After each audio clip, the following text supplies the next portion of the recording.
It's strange watching people in the West explain to Iranians what Iranians supposedly want. Let me say something clearly. If you oppose this conflict, that's your right. We live in Western democracies, and we don't have to worry about our government shooting us in the face if we don't say what they want. But what you don't get to do is speak over all the people that are going through this and living underneath this regime.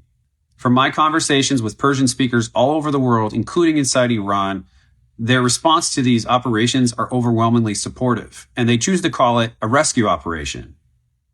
That's the term that many of them have asked me to use. It's not even necessarily the word that I would choose to use, but I'm trying to represent their perspective, not impose my own.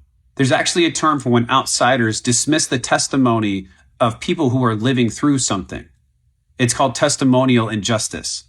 It's when someone dismisses someone's testimony and lived experience because it does not fit their moral narrative. And that's exactly what's happening when Western commentators say things like, Iranians don't really want this, or don't trust the United States. You haven't lived what they've lived. When you grow up under a government that arrests, tortures, and kills people to maintain control, eventually people lose all faith that their government will ever treat them fairly or give their children a better future.